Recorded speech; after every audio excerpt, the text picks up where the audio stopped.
어머니, 오해예요. 그건 농담이었어요. 제발 용서해주세요. 저도 진심으로 그런 게 아니었어요. 농담은 웃겨야 농담이지. 난 전혀 웃기지 않더구나. 오늘 사연 시작 전에 무료 버튼인 구독과 좋아요 한 번씩 눌러주시면 큰 힘이 됩니다. 항상 건강하시고 바라시는 모든 일 이루시길 진심으로 바랍니다. 서울 외곽의 오래된 단독주택, 그 집 마당 한편에는 수십 년 된 감나무가 서 있습니다. 가을이 깊어가면서 감이 주황빛으로 익어가고 있죠. 마당 구석에는 빨간 고추를 말리는 발이 놓여 있고 대문 옆에는 할머니가 직접 기른 들깨와 상추가 파릇파릇 자라고 있어요. 이 집에서 최말순 할머니는 벌써 30년째 살고 계십니다.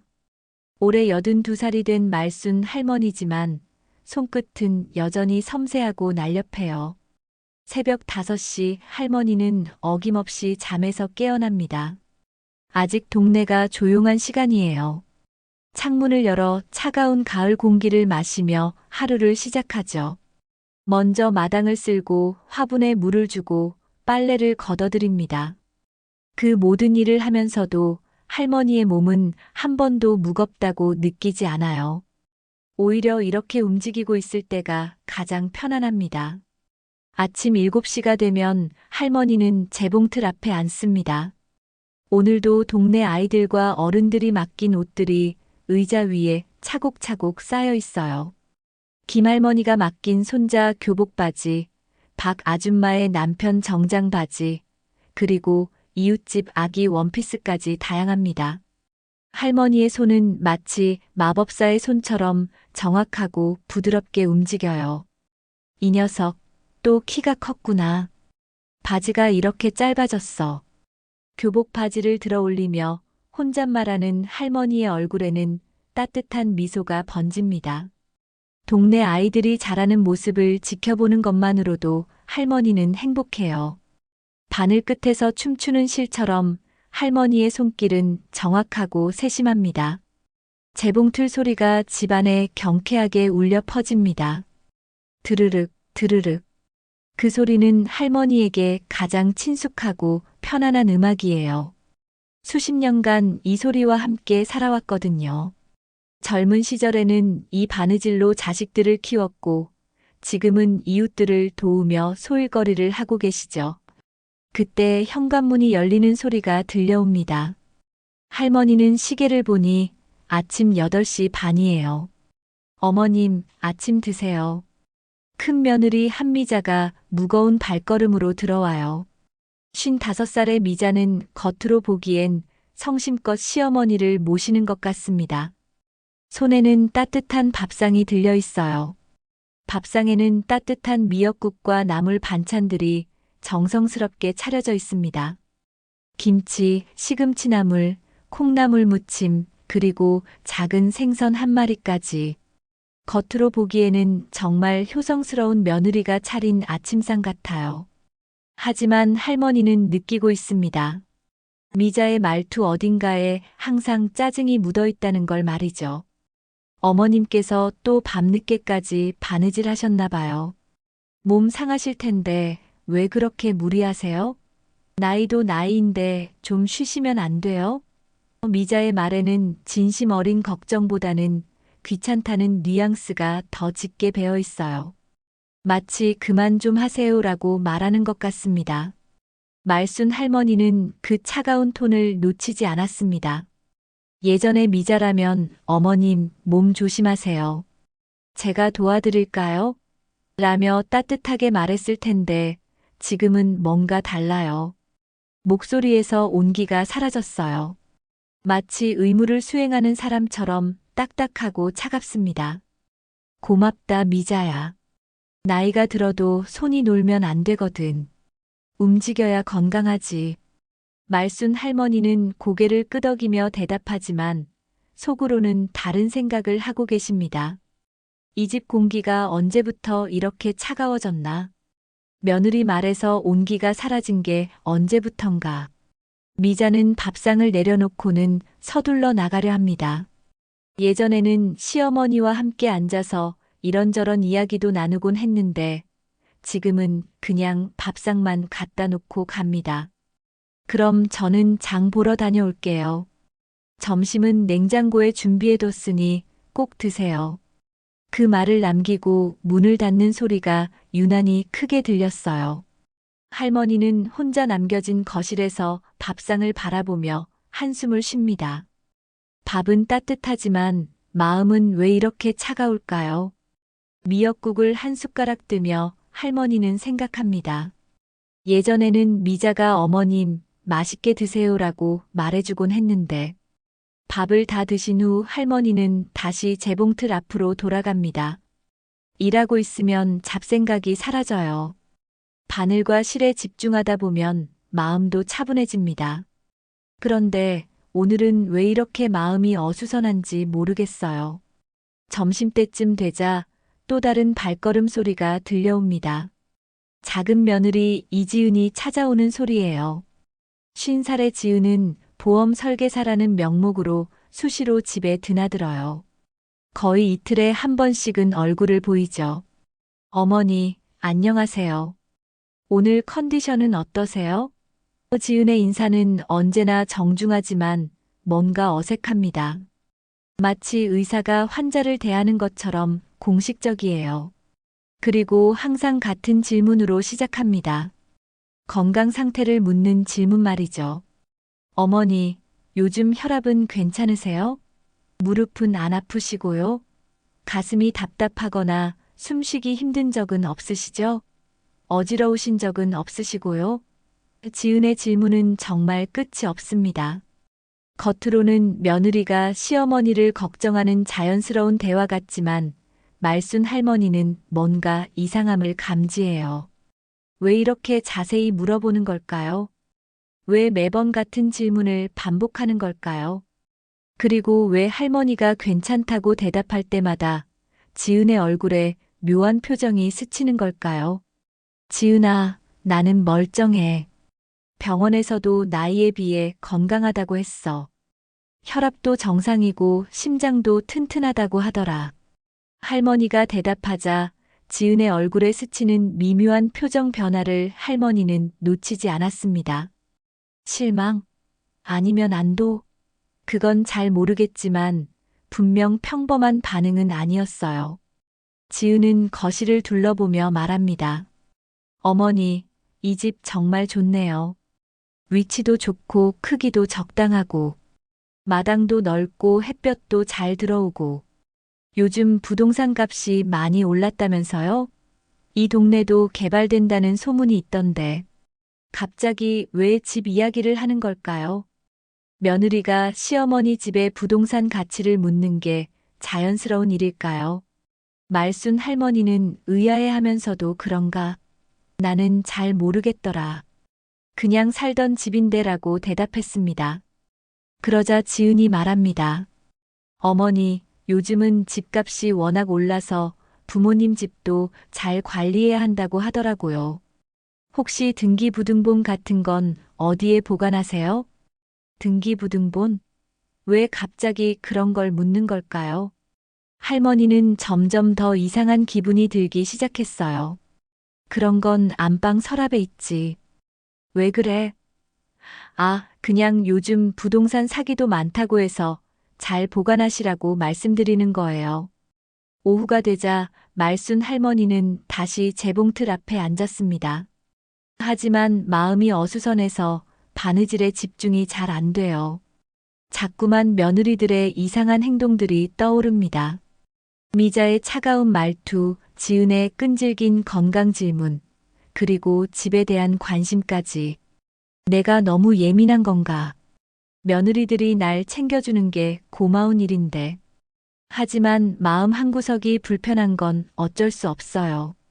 특히 지은이 집에 대해 물어볼 때의 그 눈빛이 계속 머릿속에 맴돕니다. 마치 부동산을 감정하러 온 사람처럼 집 구석구석을 훑어보던 그 시선 말이죠. 저녁이 되자 미자가 다시 찾아왔습니다. 어머님, 저녁 차려드렸어요. 미자의 목소리에는 온기가 없어요. 마치 일을 완료했다는 보고 같습니다. 예전에 미자는 요리하면서도 시어머니와 이런저런 이야기를 나누곤 했어요. 어머님, 이거 간이 어때요? 어머님이 좋아하시는 나물 무쳐왔어요. 같은 따뜻한 대화들이 있었죠. 하지만 지금은 그냥 의무적으로 음식만 준비하고 갑니다. 할머니는 고생했다, 미자야. 항상 고마워라고 말하지만 미자는 이미 현관 쪽으로 향하고 있어요. 네, 그럼 내일 또 올게요. 밤이 되어 두 며느리가 모두 돌아간 후 말순 할머니는 홀로 거실에 앉아 계십니다. 텔레비전에서는 저녁 드라마가 나오고 있지만 할머니는 화면을 보고 있지 않아요. 마음이 어딘가 허전하거든요. 집은 넓은데 왜 이렇게 외로울까요? 사람은 매일 드나드는데 왜 이렇게 쓸쓸할까요? 그때 할머니의 마음속에서 한 가지 생각이 떠오릅니다. 혹시 내가 모르는 뭔가가 있는 건 아닐까? 며느리들이 숨기고 있는 게 있는 건 아닐까? 말순 할머니는 오랫동안 바느질을 해오셨어요. 바느질이란 게 참 신기한 일이에요. 겉으로 보기에는 멀쩡해 보이는 옷이라도 솔기를 뜯어보면 어디가 문제인지 금방 알 수 있거든요. 사람 관계도 그와 비슷한 것 같습니다. 겉으로는 아무 문제 없어 보여도 자세히 들여다보면 어디선가 실밥이 풀리고 있는 걸 느낄 수 있어요. 할머니는 속으로 중얼거립니다. 이놈의 집 피보다 돈이 먼저구나. 허나 내가 바느질하듯 인연도 하나씩 풀고 매듭질 때가 있지. 그 말을 하고 나서야 할머니는 자신도 모르게 깊은 한숨을 내쉽니다. 뭔가 큰 변화가 일어날 것 같은 예감이 드는 밤이었습니다. 창밖으로는 가을바람이 감나무 잎사귀를 흔들고 있었고 할머니는 오랫동안 그 소리를 들으며 생각에 잠겼습니다. 그 다음 날 아침 말순 할머니는 평소보다 일찍 잠에서 깼습니다. 어젯밤 며느리들의 이상한 행동들이 자꾸 떠올라서 잠을 설쳤거든요. 창문을 열어 찬 공기를 마시며 마음을 진정시키려 했지만 뭔가 불안한 기분은 쉽게 가시지 않았어요. 내가 너무 민감하게 생각하는 건가? 스스로에게 물어보면서도 마음 한구석의 의심은 계속 자라고 있었습니다. 평소처럼 마당을 쓸고 화분에 물을 주던 할머니는 대문 앞에 놓인 택배 상자를 발견했어요. 받을 물건이 없는데 이상하다 싶어 상자를 들여다보니 보내는 사람이 큰며느리 미자로 되어 있었습니다. 미자가 뭘 보냈나? 궁금해하며 상자를 뜯어보니 고급스러운 한약 포장이 들어 있었어요. 상자 안에는 정성스럽게 포장된 한약 봉지들이 가지런히 들어 있었습니다. 모두 20봉지나 되었어요. 그리고 작은 편지도 함께 들어 있었죠. 어머님께서 건강하게 오래 사시길 바라는 마음으로 준비했습니다. 하루에 한 봉씩 드세요. 마이너스 미자 올림 할머니는 고개를 갸우뚱했어요. 미자가 언제부터 이렇게 세심했던가요? 아침 8시 반, 시계 바늘이 정확히 가리키는 시간에 미자가 나타났습니다. 평소보다 훨씬 밝은 표정이었어요. 어머님, 안녕하세요. 어젯밤 잘 주무셨어요? 목소리 톤도 평소와 달랐습니다. 지난주까지만 해도 건성으로 인사하던 미자가 갑자기 이렇게 다정하게 구니까 할머니는 더욱 어리둥절했어요. 미자야, 한약은 왜 보냈어? 나는 아픈 데도 없는데. 할머니가 물어보자 미자는 환한 미소를 지으며 대답했습니다. 어머님, 아프기 전에 미리 챙기는 게 효도 아니겠어요? 이 한약은 정말 좋은 거예요. 우리 친구 어머님이 드시고 몸이 많이 좋아지셨다고 하더라고요. 그런데 이상한 건 미자가 한약의 가격을 전혀 언급하지 않는다는 점이었어요. 평소 미자라면 이거 얼마나 비싼 건지 아세요? 라며 은근히 자랑을 늘어놓곤 했는데 말이죠. 오히려 어머님 건강이 가장 중요하죠. 돈이 뭐가 중요해요라고 말하는 게 아니겠어요. 어머님, 이거 꼭 드세요. 하루에 한 봉씩 빠뜨리지 마시고요. 제가 매일 확인하러 올게요. 미자의 말에는 묘한 강요의 뉘앙스가 들어 있었어요. 왜 그렇게 꼭 먹어야 한다고 강조하는 걸까요? 할머니는 알겠다, 고맙다라고 대답했지만 마음속으로는 의문이 더욱 커져갔습니다. 미자가 아침상을 차리는 동안 할머니는 유심히 며느리의 행동을 관찰했어요.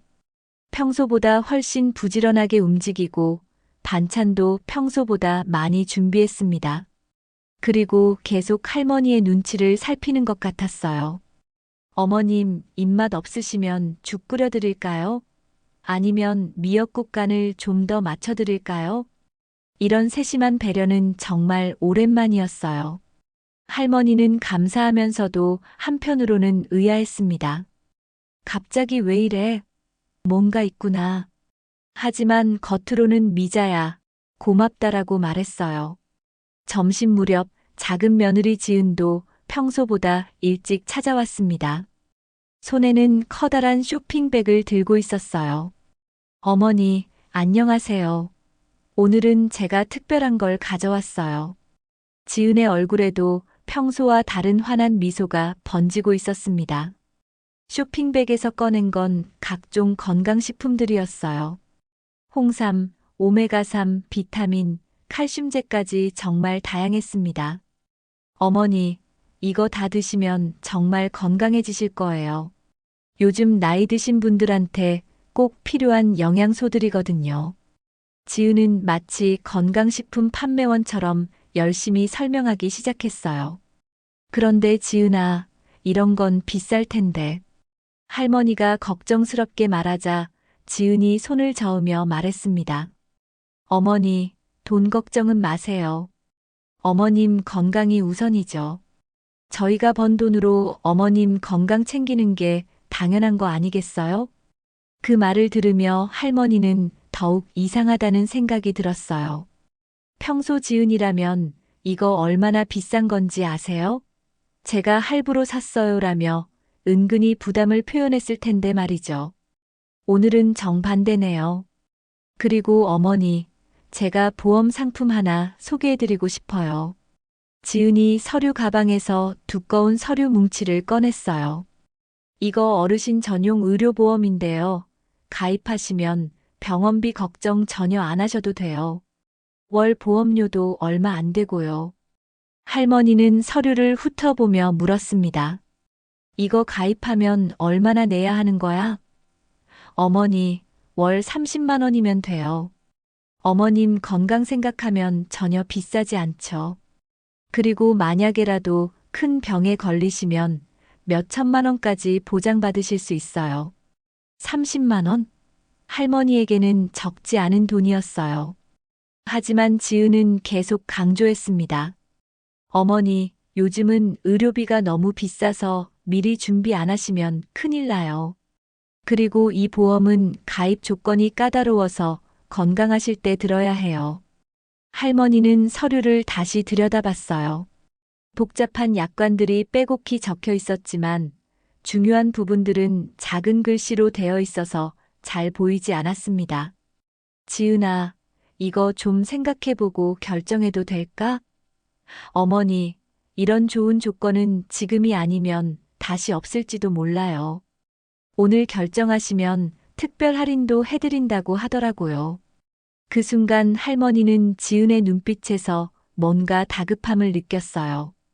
왜 그렇게 급하게 결정하라고 하는 걸까요?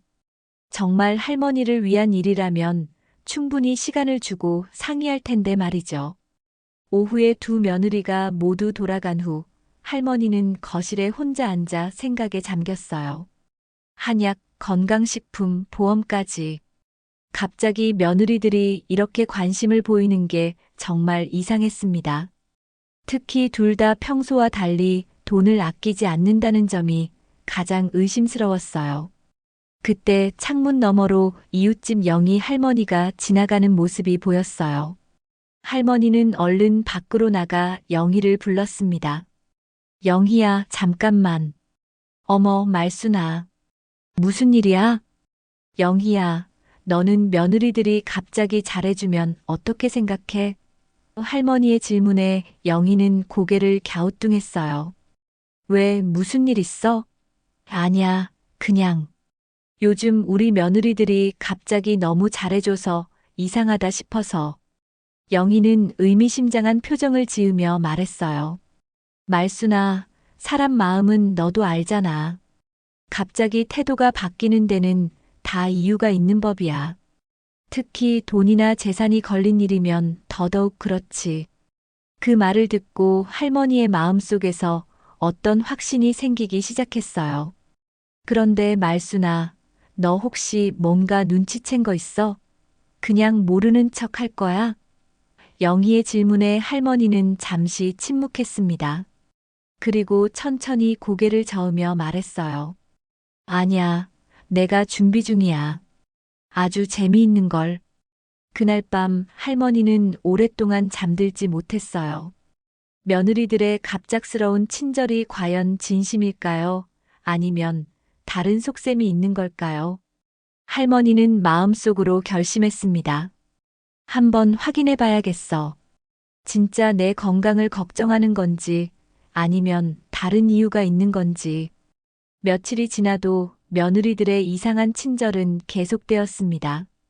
미자는 매일 아침 한약을 챙겨 먹었는지 확인하러 왔고, 지은은 틈만 나면 보험 가입을 재촉했어요.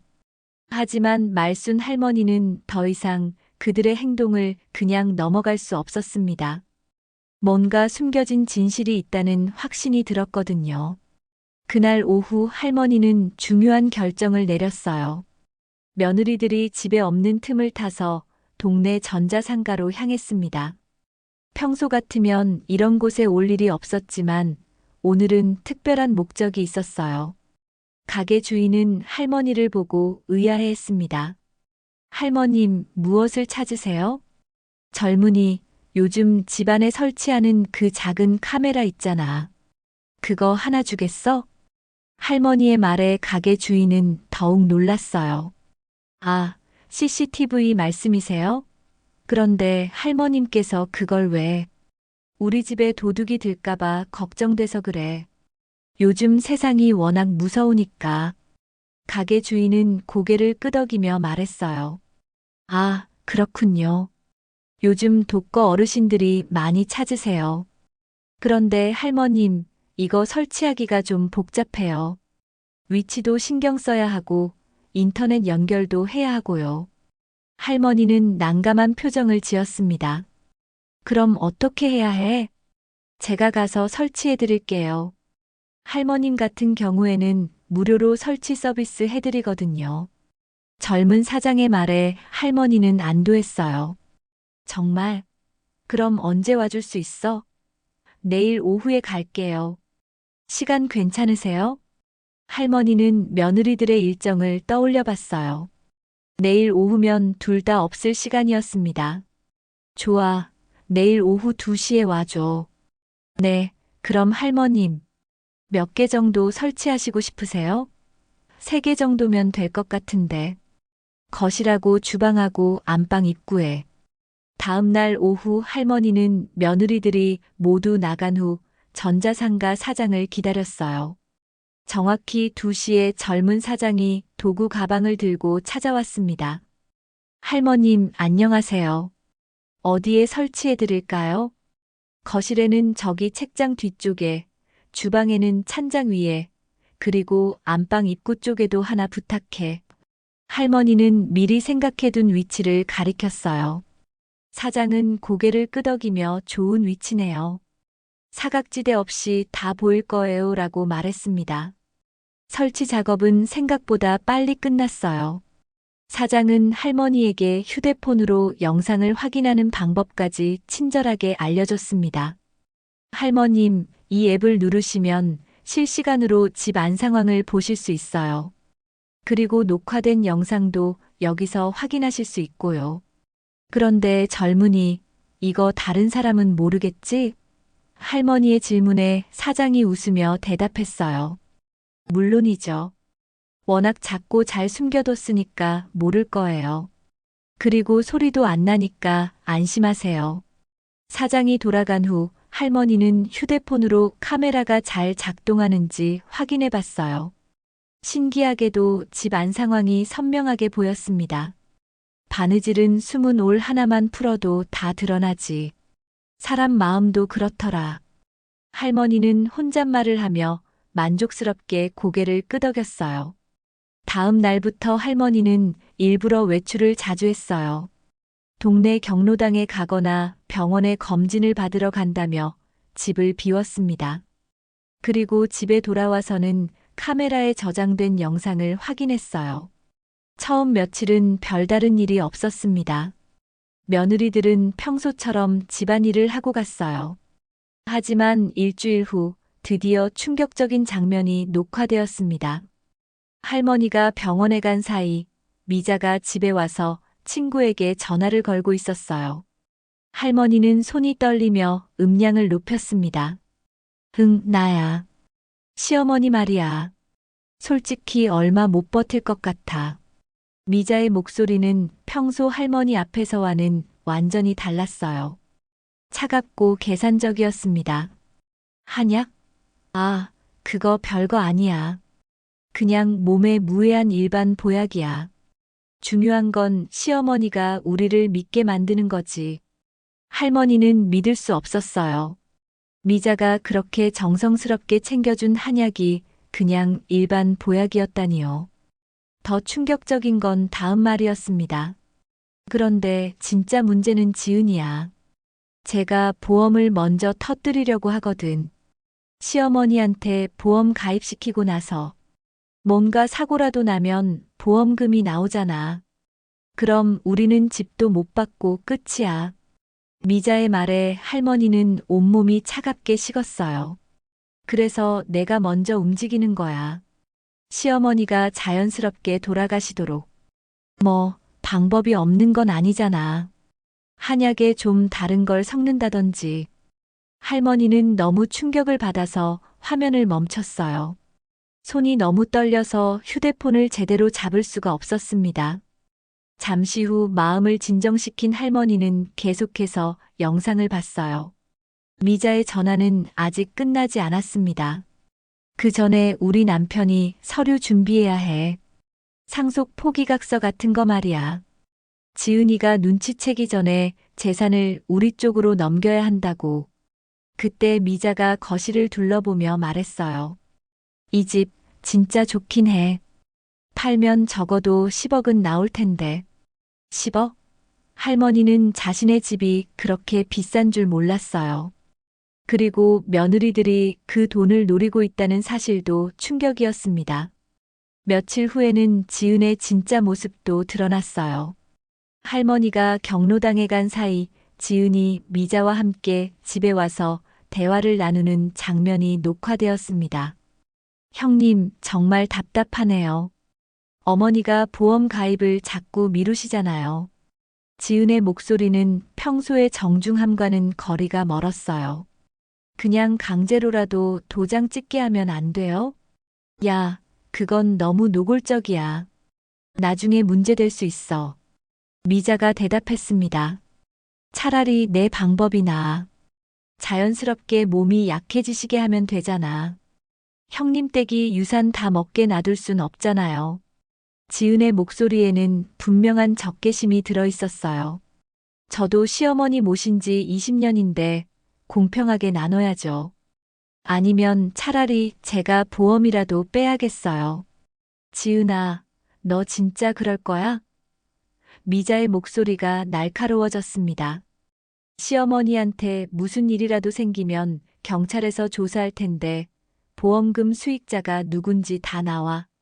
그럼 형님은 한약으로 천천히 독살하는 게 안전하다는 거예요? 지은의 말에 할머니는 다시 한번 충격을 받았어요. 독살? 정말 그럴 계획이었던 걸까요? 두 며느리는 한참 동안 서로를 견제하며 이야기했어요. 결국 미자가 말했습니다. 우리가 이렇게 싸우면 아무것도 못 얻어. 일단은 협력하자. 시어머니가 먼저 가시고 나서 재산 분할은 그때 생각하고. 좋아요. 그럼 제가 보험권은 포기할게요. 대신 집값의 절반은 제가 가져가는 거예요. 지은의 말에 미자가 고개를 끄덕였습니다. 알겠어. 그럼 이제부터 진짜 시작하자. 할머니는 화면을 끄고 깊은 한숨을 쉬었어요.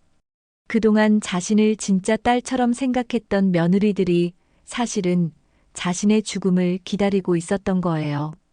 아니, 기다리는 것도 아니고 적극적으로 계획하고 있었던 겁니다. 그날 밤 할머니는 입술을 깨물었어요. 분노와 배신감이 마음속에서 불타오르고 있었습니다. 그래. 끝까지 속아주는 건 내 체질이 아니야. 할머니는 마음속으로 결심했어요. 이제 반격할 때가 온 거예요. 할머니는 재봉틀 밑에서 작은 상자를 꺼냈어요. 그 안에는 녹화된 저장 장치와 여러 서류들이 들어 있었습니다. 이제 본격적인 준비를 시작할 때였어요. 너희가 먼저 게임을 시작했으니 내가 어떻게 끝내는지 한번 봐라. 며느리들의 진짜 속마음을 알게 된 후 말순 할머니의 하루는 완전히 달라졌습니다. 겉으로는 평소와 똑같이 행동하면서도 속으로는 매 순간을 관찰하고 기록하고 계셨어요. 카메라에 녹화된 충격적인 영상들을 저장 장치에 저장해가며 할머니는 자신만의 계획을 세우기 시작했습니다. 다음 날 아침 미자가 평소보다 더 일찍 찾아왔어요. 손에는 여전히 한약 봉지를 들고 있었습니다. 어머님, 어젯밤 잘 주무셨어요? 한약은 잘 챙겨 드셨고요? 미자의 목소리는 달콤했지만 할머니는 이제 그 뒤에 숨어 있는 계산을 알고 있었어요. 응, 미자야. 한약 덕분에 몸이 좀 나아진 것 같더라. 할머니는 일부러 기뻐하는 표정을 지었습니다. 사실 한약은 한 번도 제대로 먹지 않았어요. 화분에 몰래 버리거나 싱크대에 흘려보냈거든요. 혹시 정말로 몸에 해로운 게 들어있을지도 모르니까요. 정말요? 다행이네요. 그럼 앞으로도 꾸준히 드세요. 제가 매일 확인하러 올게요. 미자의 말에는 묘한 강요가 들어 있었어요. 할머니는 속으로 씁쓸하게 웃었습니다. 매일 확인하러 온다고? 내가 죽는 걸 확인하러 오는 거겠지. 그날 미자는 평소보다 훨씬 오래 머물렀어요. 집안을 이곳저곳 돌아다니며 청소도 하고 냉장고도 정리했습니다. 겉으로 보기에는 정말 효성스러운 며느리의 모습이었어요. 하지만 할머니는 미자가 은근히 집안의 가구들을 훑어보고 있다는 걸 눈치챘습니다. 어머님, 이 장롱 진짜 고급스럽네요. 언제 사신 거예요? 미자가 안방의 오래된 원목 장롱을 만지며 물었어요. 아, 그거 결혼할 때 시어머니가 해주신 거야. 벌써 50년도 넘었지. 와, 그럼 골동품이네요. 요즘 이런 건 엄청 비싸다고 하던데. 할머니는 미자의 눈빛을 유심히 봤어요. 마치 경매사가 물건의 가치를 평가하는 것 같았습니다. 이것도 돈으로 환산하고 있구나. 할머니는 마음속으로 한숨을 쉬었어요. 점심 무렵 지은도 찾아왔습니다. 오늘도 역시 보험 서류를 들고 왔어요. 어머니, 안녕하세요. 오늘은 꼭 결정해 주셔야 해요. 이런 좋은 조건은 정말 흔하지 않거든요. 지은의 목소리에는 조급함이 묻어 있었어요.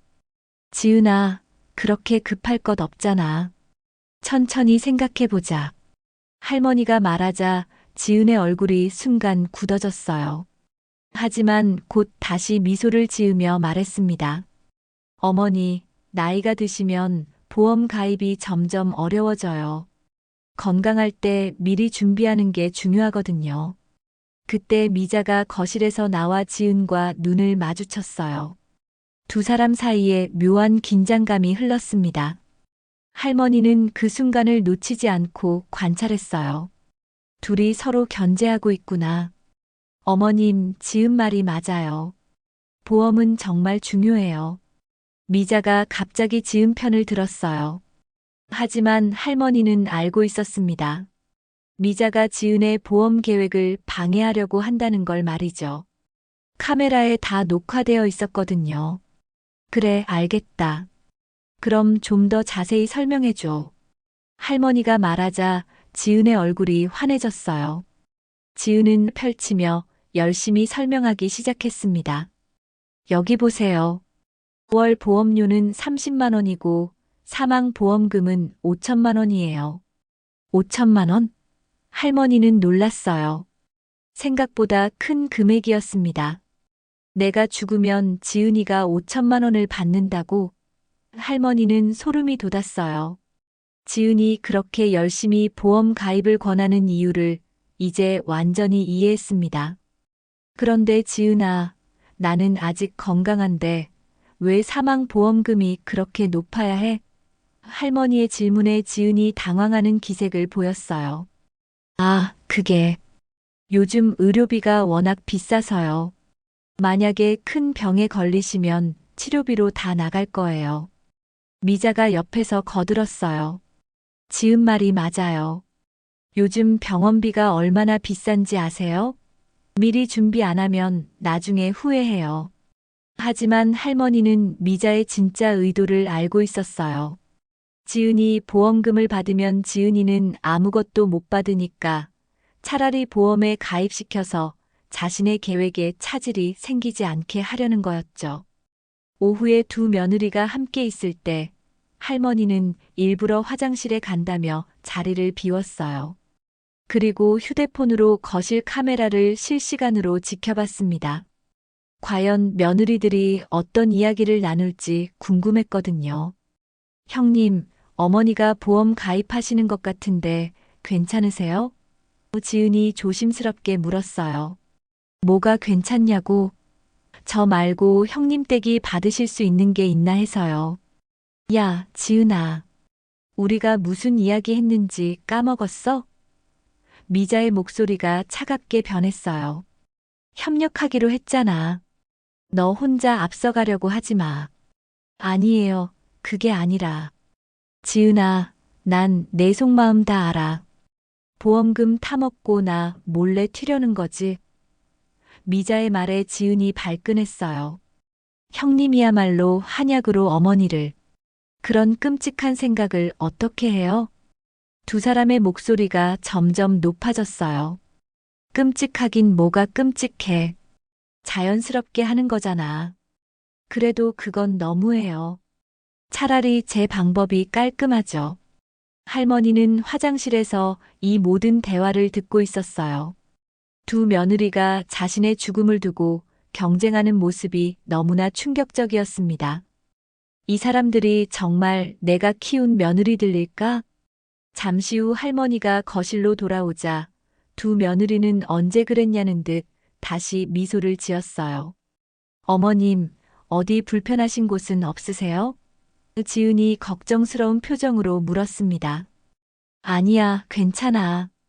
할머니는 평온하게 대답했지만 마음속으로는 다른 생각을 하고 있었어요. 너희들이 그렇게 나오면 나도 가만히 있지 않겠다. 저녁이 되자 미자가 특별히 정성스러운 저녁을 준비했어요.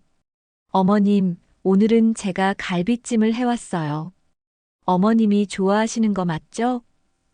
정말 오랜만에 보는 호화로운 상차림이었어요. 미자야, 이런 걸 언제 다 준비했어? 어머님 건강을 위해서라면 이 정도야 뭐겠어요. 미자의 말은 달콤했지만 할머니는 이제 그 이면을 알고 있었어요. 식사 중에 지은이 다시 보험 이야기를 꺼냈어요. 어머님, 그럼 내일 보험 계약서에 도장 찍어주세요. 더 이상 미룰 수 없어요. 알겠다, 지은아. 내일 생각해보마. 그날 밤 두 며느리가 모두 돌아간 후 할머니는 혼자 거실에 앉아 깊은 생각에 잠겼어요. 며느리들의 가짜 효도가 날이 갈수록 노골적이어졌습니다. 그리고 서로를 견제하면서도 협력하는 모습이 섬뜩하기까지 했어요. 할머니는 재봉틀 앞에 앉아 바늘질을 하면서 중얼거렸어요. 너희가 쇼를 하면 나도 쇼를 해주지. 하지만 마지막에 웃는 사람이 누군지는 두고 봐라. 그리고 작은 상자에서 녹화된 저장 장치를 꺼내 컴퓨터에 연결했습니다. 이제 본격적인 준비를 할 때였어요. 며느리들의 가짜 효도 쇼가 계속되는 가운데 말순 할머니는 자신만의 계획을 실행에 옮기기 시작했습니다. 그날 오후 할머니는 며느리들이 없는 틈을 타서 중요한 일을 했어요. 바로 가짜 유언장을 작성하는 것이었습니다. 할머니는 평소 사용하던 편지지에 정성스럽게 글을 써내려갔어요. 나 최말수는 정신이 온전할 때 이 유언장을 작성합니다. 나의 전 재산인 이 집과 모든 소유물은 둘째 며느리 이지은에게 모두 상속합니다. 큰 며느리 한미자에게는 아무것도 주지 않습니다. 할머니는 일부러 날짜도 최근으로 적고 도장까지 정성스럽게 찍었어요. 유언장을 다 쓰고 나서 할머니는 만족스럽게 웃었습니다. 이제 진짜 재미있는 일이 벌어질 거야. 그리고 그 유언장을 거실 서랍 가장 앞쪽에 일부러 눈에 띄게 넣어두었어요. 누군가 서랍을 열어보면 바로 발견할 수 있도록 말이죠. 다음 날 아침 미자가 평소처럼 찾아왔어요. 어머님, 안녕하세요. 어젯밤 잘 주무셨어요? 하지만 오늘 미자의 표정은 조금 달랐어요. 뭔가 초조해 보였거든요. 미자야, 무슨 일 있어? 얼굴이 안 좋아 보이는데. 할머니가 걱정스럽게 물어보자 미자가 억지로 미소를 지었어요. 아니에요, 어머님. 그냥 요즘 일이 좀 많아서요. 사실 미자는 지은이 보험 가입을 서두르는 것 때문에 불안했어요. 자신의 계획보다 지은이 먼저 결과를 얻을까봐 조바심이 났던 거죠. 그래서 오늘은 평소보다 더 적극적으로 할머니를 챙기기로 마음먹었습니다. 어머님, 오늘은 제가 특별한 음식을 해왔어요. 미자가 큰 냄비를 들고 들어왔어요. 삼계탕이에요. 어머님 몸에 좋은 재료만 골라서 끓였거든요. 정말 맛있어 보이는 삼계탕이었어요. 하지만 할머니는 의심의 눈초리로 바라봤습니다. 미자야, 고생했구나. 그런데 갑자기 웬 삼계탕이야? 어머님 건강이 제일 중요하잖아요. 요즘 기력이 없어 보이셔서 보양식을 해드리고 싶었어요. 미자의 말은 다정했지만 할머니는 카메라에 녹화된 미자의 진짜 목소리를 기억하고 있었어요. 점심을 먹고 난 후 미자는 할머니가 낮잠을 자는 사이 집 안을 둘러보기 시작했어요. 할머니는 자는 척하면서 미자의 행동을 지켜봤습니다. 미자는 이곳저곳을 기웃거리다가 거실 서랍을 열어봤어요. 그 순간 미자의 얼굴이 하얗게 질렸어요. 서랍 앞쪽에 놓인 유언장을 발견한 거였죠. 미자는 재빨리 주변을 살핀 후 유언장을 꺼내 읽기 시작했어요. 전 재산은 둘째 며느리 이지은에게. 미자의 손이 바들바들 떨렸어요. 이게 뭐야? 왜 지은한테만? 미자가 작은 목소리로 중얼거렸어요. 할머니는 자는 척하면서 이 모든 상황을 지켜보고 있었습니다. 계획대로 되어가고 있었어요. 미자는 유언장을 다시 서랍에 넣고는 황급히 밖으로 나갔어요. 할머니는 미자가 나간 후 휴대폰으로 카메라 영상을 확인했습니다. 미자가 현관에서 누군가에게 전화를 거는 모습이 보였어요. 여보, 나야. 큰일 났어. 시어머니가 유언장을 써놨는데 지은한테만 다 준다고 되어 있어. 미자의 목소리는 다급했어요. 뭐라고? 그럼 우리는 어떻게 되는 거야? 전화 너머 남편의 목소리도 들렸어요. 모르겠어. 어떻게 해야 할지. 지은이 눈치채기 전에 뭔가 조치를 취해야 해. 그럼 유언장을 없애버리면 안 돼? 그건 너무 위험해. 나중에 문제될 수 있어. 할머니는 이 대화를 들으며 속으로 웃었어요. 벌써 당황하고 있구나. 진짜 재미있는 건 이제 시작인데. 오후가 되자 지은이 찾아왔어요. 평소와 다름없이 밝은 표정이었지만 미자는 지은을 보는 눈빛이 달라져 있었어요. 시기와 질투가 섞인 눈빛이었죠. 어머니, 안녕하세요. 오늘 컨디션은 어떠세요? 지은이 인사하자 미자가 날카롭게 쳐다봤어요. 지은아, 너 요즘 자주 오는 것 같은데? 어머니 건강이 걱정돼서요. 형님은 왜 그러세요? 두 사람 사이에 긴장감이 느껴졌어요.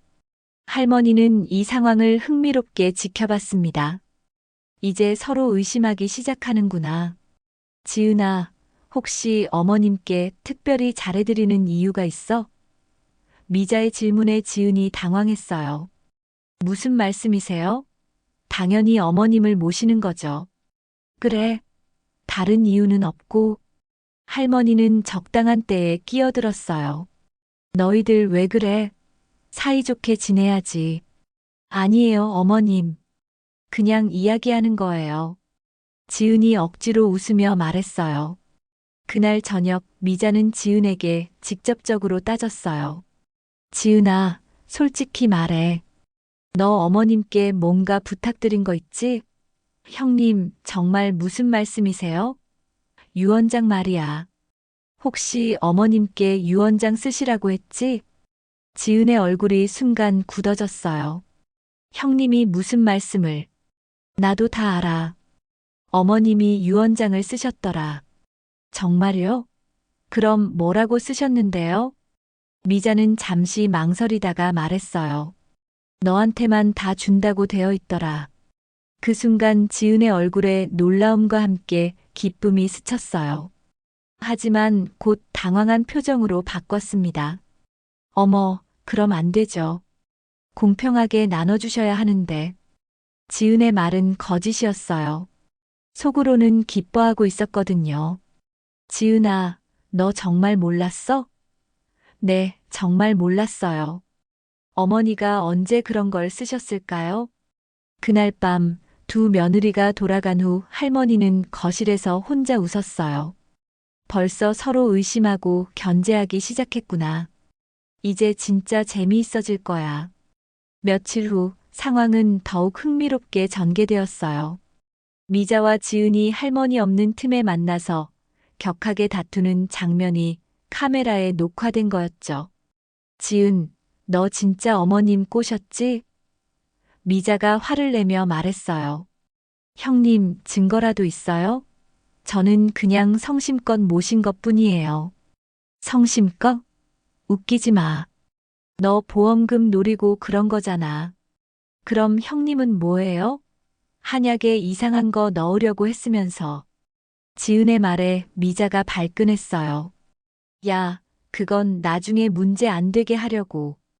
어쨌든 형님 댁이 욕심 부리지 마세요. 어머님이 저한테 주신다고 하신 거잖아요. 두 사람의 목소리가 점점 높아졌어요. 그러더니 급기야 서로 머리채를 잡고 싸우기 시작했어요. 이년아, 내가 뭔데? 형님이야말로 분수를 알아야죠. 거실에서 벌어진 이 난투극은 고스란히 카메라에 녹화되었어요. 할머니는 나중에 이 영상을 보며 씁쓸하게 웃었습니다. 피보다 탐욕이 진하구나. 정말 볼만한 광경이야. 그날 밤 할머니는 깊은 한숨을 쉬었어요. 며느리들이 자신의 재산을 두고 이렇게 추악하게 다투는 모습이 마음 아팠지만 동시에 이제 진실을 모두에게 보여줄 때가 왔다는 생각이 들었어요. 며느리들의 추악한 다툼을 목격한 후 말순 할머니는 더 이상 이 상황을 지켜볼 수만은 없다고 생각했어요. 그날 아침 일찍 할머니는 중요한 일을 하러 나섰습니다. 바로 병원에서 정확한 건강검진을 받는 것이었어요. 동네 종합병원에 도착한 할머니는 의사에게 말했어요. 선생님, 제가 정말 건강한지 정확히 알고 싶어요. 혹시 모르는 병이라도 있는지 꼼꼼히 검사해 주세요. 의사는 할머니의 진지한 표정을 보고 고개를 끄덕였습니다. 할머님, 특별히 불편하신 곳이 있으세요? 아니요, 별로 아픈 곳은 없어요. 그냥 나이가 나이인 만큼 확실히 알고 싶어서요. 할머니는 혈액 검사, 심전도, 엑스레이까지 모든 검사를 다 받았어요. 검사 결과가 나오기까지 기다리는 동안 할머니는 병원 로비에 앉아 생각에 잠겼어요. 며느리들이 내가 얼마나 건강한지 알면 어떤 반응을 보일까? 아마도 실망할 거예요. 자신들의 계획에 차질이 생겼다는 걸 알게 될 테니까요. 2시간 후 의사가 검사 결과를 들고 왔어요. 할머님, 정말 놀라운 결과네요.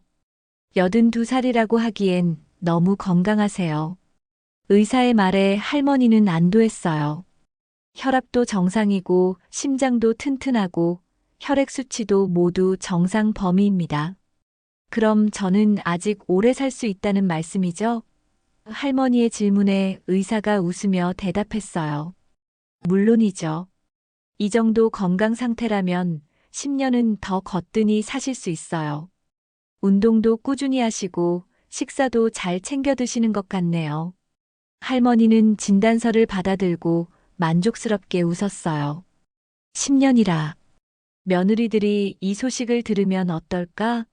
할머니는 일부러 진단서를 잘 보이는 곳에 넣고 집으로 돌아갔습니다. 집에 도착하니 미자가 이미 와서 기다리고 있었어요. 어머님, 어디 다녀오셨어요? 병원에 검진 받으러 갔다 왔어. 할머니가 진단서를 테이블 위에 놓자 미자의 눈이 그쪽으로 향했어요. 검진 결과는 어떠셨어요? 미자의 목소리에는 묘한 기대감이 섞여 있었어요.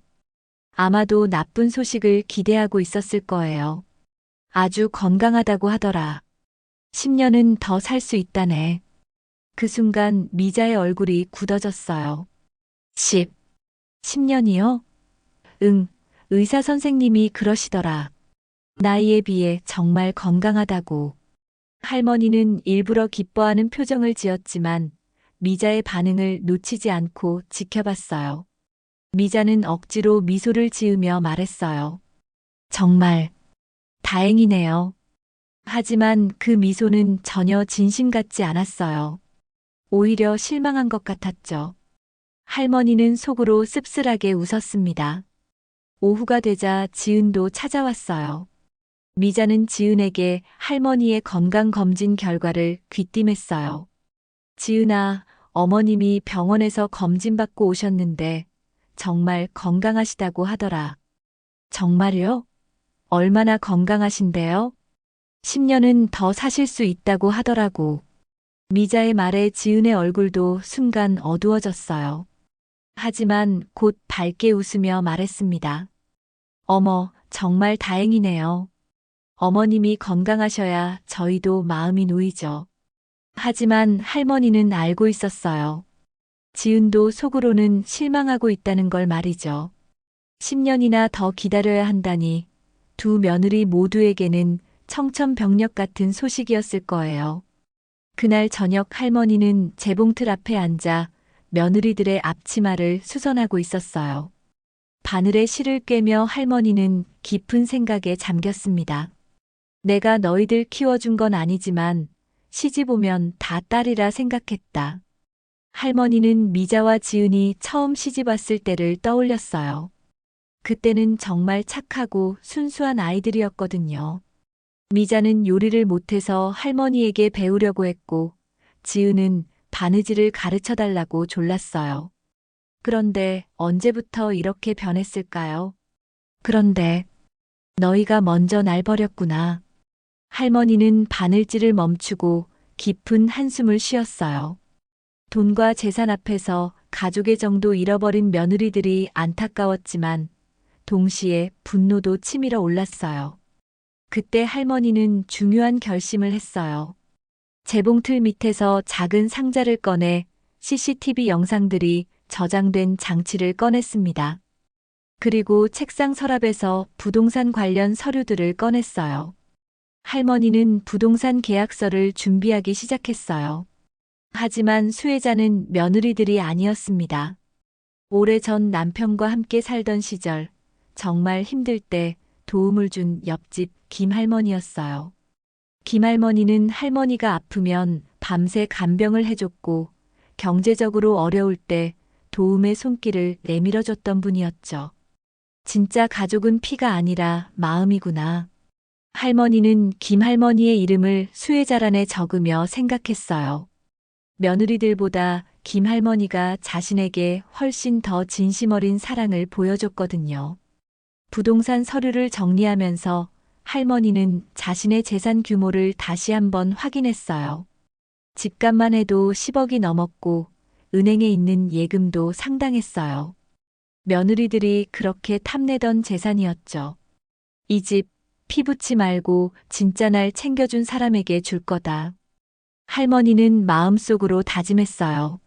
며느리들이 자신의 죽음을 기다리고 계획까지 세웠다면 그들에게는 한 푼도 주지 않겠다고 결심했습니다. 그날 밤 할머니는 김할머니에게 전화를 걸었어요. 영수가 나야. 말순이. 어머, 말순아. 이 밤에 무슨 일이야? 영수가, 내가 너한테 고마운 게 많잖아. 그런데 혹시 시간 날 때 공증사무소 같이 가줄 수 있어? 공증사무소? 무슨 일인데? 유언장 쓰려고. 정식으로 공증 받아서. 김할머니는 잠시 놀란 듯 했지만 곧 대답했어요. 물론이지.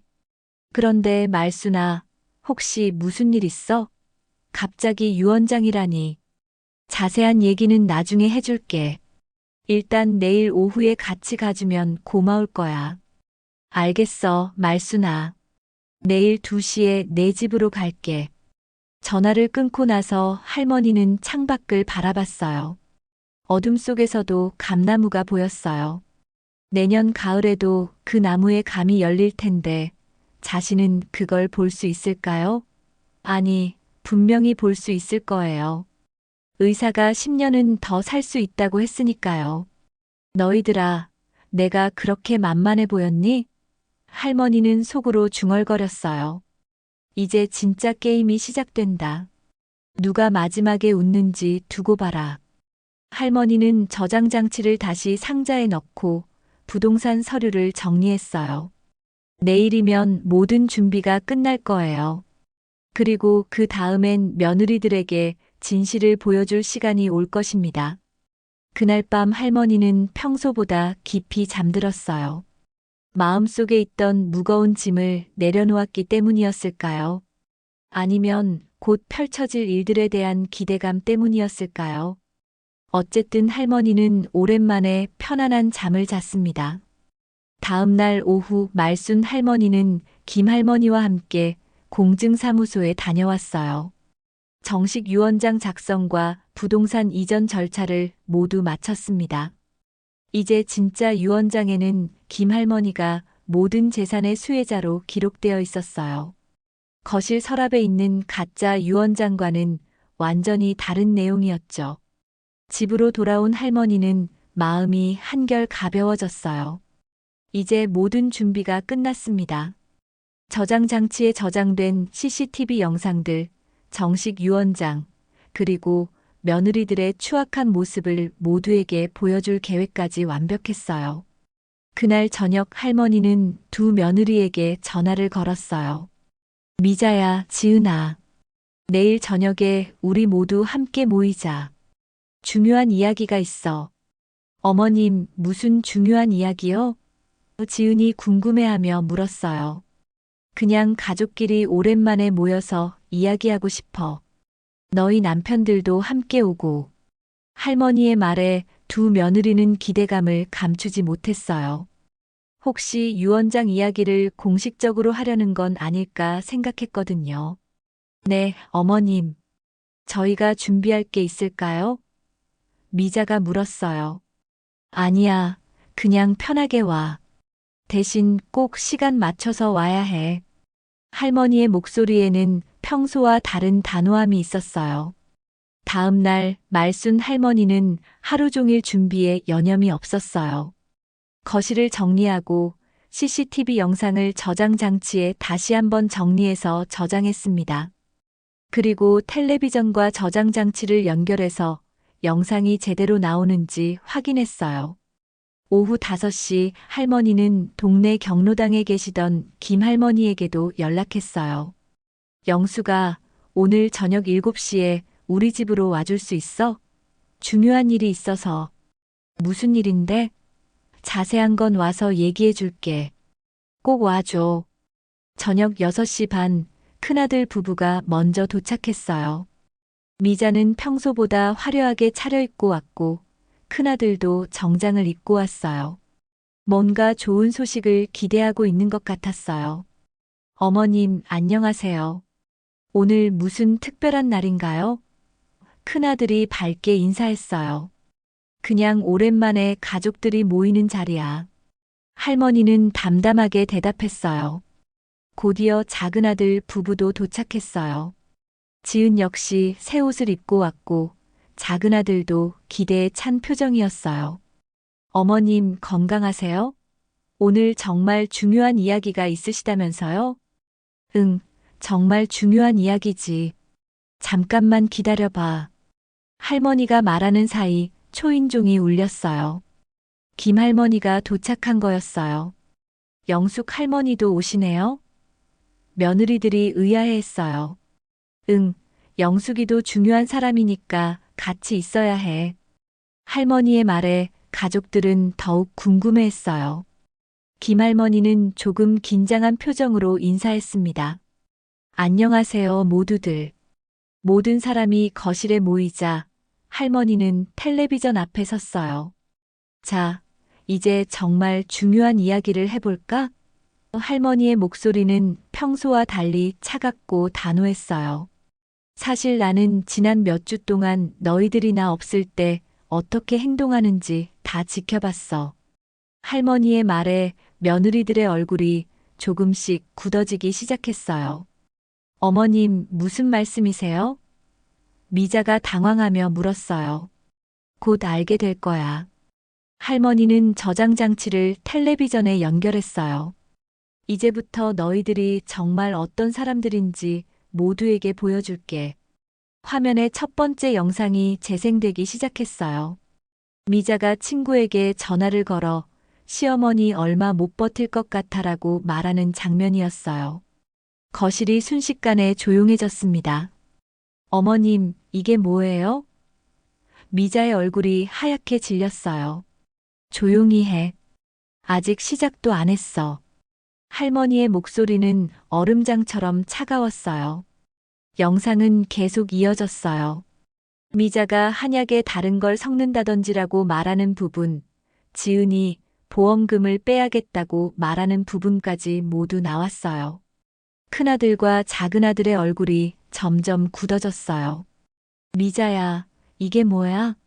너 정말 이런 말을 했어? 큰아들이 떨리는 목소리로 물었어요. 여보, 그게 아니야. 오해야. 미자가 변명하려 했지만 화면에서는 더 충격적인 장면이 재생되고 있었어요. 지은이 미자에게 형님은 한약으로 천천히 독살하는 게 안전하다는 거예요? 라고 말하는 부분이 나오자 작은 아들이 벌떡 일어났어요. 지은아, 너 정말 미쳤구나. 자기야, 잠깐만. 이건 진짜가 아니야. 지은이 필사적으로 변명했지만 화면에서는 두 며느리가 서로 머리채를 잡고 싸우는 장면까지 나왔어요. 어머님, 오해예요. 그건 농담이었어요. 미자가 할머니 앞에 무릎을 꿇으며 빌었어요. 저도 진심으론 그런 게 아니었어요. 지은도 마찬가지로 무릎을 꿇었어요. 할머니는 냉정하게 웃었어요. 농담은 웃겨야 농담이지. 난 전혀 웃기지 않더구나. 그리고 가방에서 서류를 꺼냈어요. 그리고 이것도 보여줄게. 할머니가 꺼낸 건 정식 유언장이었어요. 너희들이 서랍에서 본 그 유언장은 가짜야. 진짜 유언장은 따로 있어. 며느리들의 얼굴이 더욱 창백해졌어요. 이 유언장에 따르면 내 모든 재산은 영숙이에게 간다. 할머니의 말에 모든 사람이 충격을 받았어요. 김할머니도 놀란 표정이었어요. 말순아, 이게 무슨... 영숙아, 너는 내가 정말 힘들 때 진심으로 도와줬어. 혈육보다 더 가족 같았지. 할머니의 목소리에는 깊은 감정이 묻어 있었어요. 하지만 이 사람들은 내 죽음을 기다리고 심지어 계획까지 세웠어. 큰아들이 떨리는 목소리로 말했어요. 어머니, 정말 죄송합니다. 제가 미자를 잘못 가르쳤어요. 여보. 미자가 큰아들을 바라봤지만 큰아들은 고개를 돌렸어요. 작은아들도 마찬가지였어요. 어머니, 저도 정말 모르고 있었어요. 지은이가 이런 생각을 하는 줄 몰랐습니다. 자기야, 제발. 지은이 작은아들의 손을 잡으려 했지만 작은아들은 손을 뿌리쳤어요. 할머니는 부동산 계약서도 꺼냈어요. 이미 모든 절차는 끝났어. 공증도 받았고 법적으로도 완벽해. 계약서에는 김할머니의 이름이 수혜자로 선명하게 적혀 있었어요. 어머님, 제발 한 번만 용서해 주세요. 미자와 지은이 동시에 울며 빌었어요. 하지만 할머니의 마음은 이미 굳어 있었어요. 용서? 너희가 내 죽음을 계획할 때는 생각 안 했지? 할머니의 목소리는 차갑기 그지없었어요. 이제 너희들과는 인연이 끝났어. 다시는 이 집에 오지 마. 그 순간 거실은 완전한 정적에 휩싸였어요. 며느리들의 흐느끼는 소리만 들렸습니다. 모든 진실이 드러났고 이제 되돌릴 수 없었어요. 그날 밤 이후 말순 할머니의 삶은 완전히 달라졌습니다. 두 며느리는 그날 저녁을 마지막으로 할머니 집에 발을 들여놓지 않았어요. 큰아들과 작은아들도 며느리들의 행동에 충격을 받아 한동안 연락을 끊었습니다. 하지만 할머니는 전혀 외롭지 않았어요. 오히려 마음이 한결 가벼워졌거든요. 일주일 후 할머니는 김할머니와 함께 경로당에 나가 친구들과 바느질을 하고 있었어요. 말순아, 정말 잘한 것 같아. 그런 며느리들이면 차라리 없는 게 나아. 동네 친구들도 모두 할머니 편이었어요. 맞아, 말순아. 혈육이라고 다 가족이 아니야. 진짜 가족은 마음으로 하는 거지. 박 할머니가 고개를 끄덕이며 말했어요. 너 정말 용기 있게 잘했어. 할머니는 바느질하며 담담하게 말했어요. 재산이란 건 결국 살아있는 동안 쓰라고 있는 거야. 죽고 나면 그저 남의 욕심이 될 뿐이지. 친구들은 할머니의 지혜로운 말에 깊이 공감했어요. 그런데 말순아, 영숙이한테 집을 준다니 정말 깜짝 놀랐어. 영숙이는 어떻게 생각해? 친구들이 궁금해하자 김할머니가 수줍게 웃었어요. 아직도 믿어지지 않아. 말순이가 너무 큰 선물을 준 것 같아서. 영숙아, 내가 받을 자격이 충분해. 내가 정말 힘들 때 밤새 간병해 준 게 어제 일 같은데. 할머니는 김할머니의 손을 잡으며 말했어요. 그때 내가 없었다면 나는 어떻게 됐을지 몰라. 한 달이 지나자 큰아들이 조심스럽게 연락을 해왔어요. 어머니, 안녕하세요. 그동안 정말 죄송했어요. 전화 너머 큰아들의 목소리는 많이 지쳐 보였어요. 미자와는 이혼 절차를 밟고 있어요. 더 이상 같이 살 수 없겠더라고요. 할머니는 예상했던 일이라 별로 놀라지 않았어요. 그래, 내 마음대로 해. 하지만 나는 이제 너희들과 상관없이 살아갈 거야. 네, 어머니. 이해해요. 대신 가끔씩이라도 안부는 여쭐 수 있을까요? 그건 내 마음이야. 하지만 예전처럼 돌아갈 수는 없다는 걸 알아도. 할머니의 목소리는 단호했지만 완전히 냉정하지는 않았어요. 혈육의 정을 완전히 끊을 수는 없었거든요. 작은아들도 비슷한 상황이었어요. 지은과의 관계도 회복하기 어려울 만큼 악화되었고 결국 별거를 하게 되었어요. 어머니, 정말 죄송해요. 제가 지은이를 제대로 못 봤어요. 너희들도 결국 피해자야. 욕심이 사람을 그렇게 만드는 거지. 2달 후 할머니는 김할머니와 함께 집을 정리하기 시작했어요. 너무 큰 집에 혼자 살기엔 부담스러웠거든요. 영수가 우리 작은 아파트로 이사 가는 게 어때? 이 집은 팔아서 우리 노후 자금으로 쓰고. 말순아, 정말 괜찮아? 이 집에 추억이 많을 텐데. 추억은 마음속에 있는 거야. 집은 그냥 건물일 뿐이고. 할머니는 웃으며 말했어요. 그리고 새로운 곳에서 새로운 추억을 만들면 되잖아. 집을 정리하던 중 할머니는 며느리들이 입던 앞치마를 발견했어요. 한때는 정성스럽게 수선해줬던 옷들이었죠. 잠시 망설이던 할머니는 그 옷들을 기부 상자에 넣었어요. 이제 다른 사람이 입고 행복했으면 좋겠다. 가을이 깊어갈 무렵 할머니와 김할머니는 새 아파트로 이사를 했어요. 작지만 아늑한 투룸 아파트였어요. 두 할머니가 함께 살기에는 딱 적당한 크기였죠. 말순아, 여기 정말 좋네. 햇볕도 잘 들고. 그치? 나도 마음에 들어. 할머니는 새집 거실에 재봉틀을 놓으며 말했어요. 이제 여기서 다시 시작하는 거야.